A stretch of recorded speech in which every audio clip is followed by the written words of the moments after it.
Online training best practices. Putting your training online allows you to offer participants both synchronous or in person and asynchronous or independent training options. This helps trainers offer their learners greater choice and voice in how they want to be trained. Online training doesn't eliminate the need for in person training, but rather can complement it as part of a blended, continuation, or follow up training program.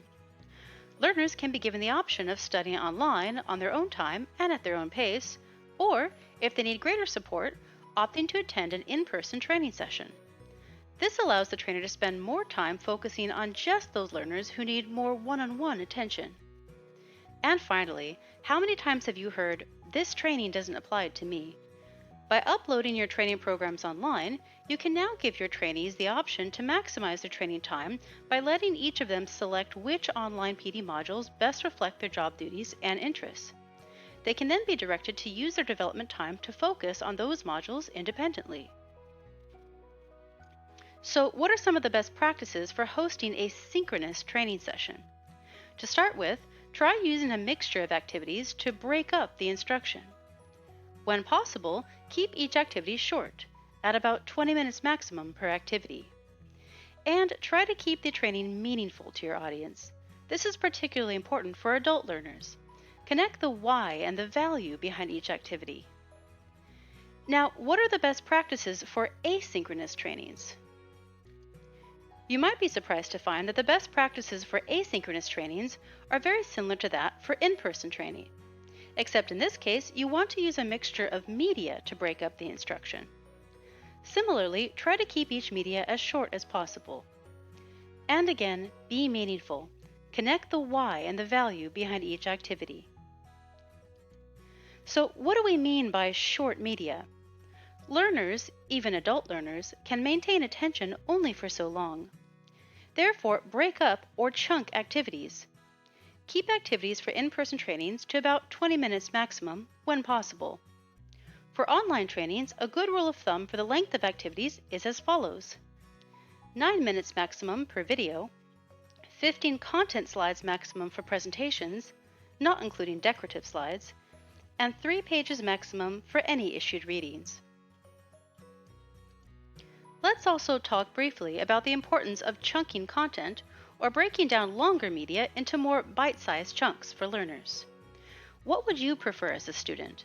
One long video or several smaller chunked videos? On average, learners are more likely to gravitate to several shorter instructional videos. A single longer video can easily make learners feel overwhelmed. When it comes to assessments, for both synchronous and asynchronous instruction, you will also want to keep the assessments short.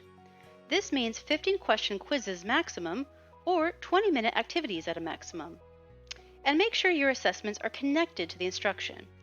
Try planning backwards where you start designing your assessments before designing the instruction to match. Let's also cover a few best practices for online instructional design. First, always use clear audio and images. Instruction won't be helpful when it cannot be clearly seen and heard. One tip is to use sans serif fonts for all online media, large enough to see clearly. Dual coding theory suggests that if media isn't directly supporting learning, it can actually harm retention and understanding. For this reason, try to keep ornamental images and audio to a minimum. Lastly, when feasible, break up instruction into sections in which learners receive information, but must also interact with or apply that information. The goal for Miss.mo is to offer an open platform for trainings that anyone in a related field of education could find useful. As a result, we strongly dissuade schools from uploading trainings that are relevant to their specific staff only. This means any training that covers any back-end procedures that are only practiced at your school. Trainings like this make the resulting badges not particularly useful for those who have earned them because they only carry meaning for a single school, which isn't very fair or enticing for the learners. Additionally, any other user on the Miss.mo platform can find and enroll in any available training program, which may not be what you want if you are sharing private back-end practices with your staff. Please adjust your online training programs so that anyone who enrolls in them, including staff from other schools, could find them useful. Any accompanying in-house only training materials should be shared out to your staff privately. Let's take a brief moment to mention FERPA and COPPA, or student privacy laws. Be very careful not to share student information or staff information within the context of your tutorials, training videos, or sample files. Thankfully, many image capture and screen share programs offer tools that will allow you to blur out sensitive information in your imagery. See Awesome Screenshot or Screencast-O-Matic for examples. Now that you have an understanding of the best practices associated with online instruction, let's move on to discussing some technologies and tools you can use to get started in building your training. Note that Miss.mo is not affiliated with any of these suggested resources. Here is a list of some popular video recording software solutions you can use to record video lessons. Note that each website should contain tutorials on how to use them. Screencastify is an add-on for Google's Chrome browser. It allows you to take quick, short video recordings and then automatically saves them to your Google Drive.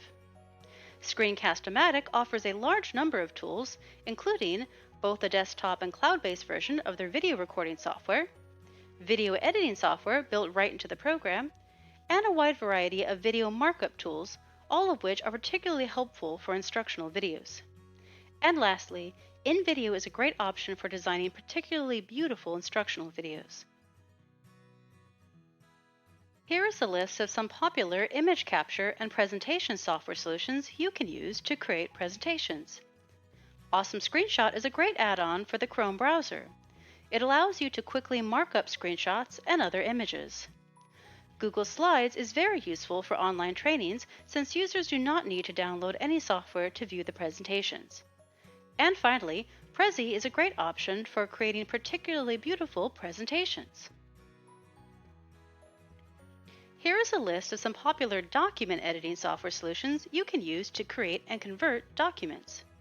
Small PDF is great for converting PDFs into Word documents, and Google Docs, in turn, is great at converting Word documents into editable documents that anyone can access.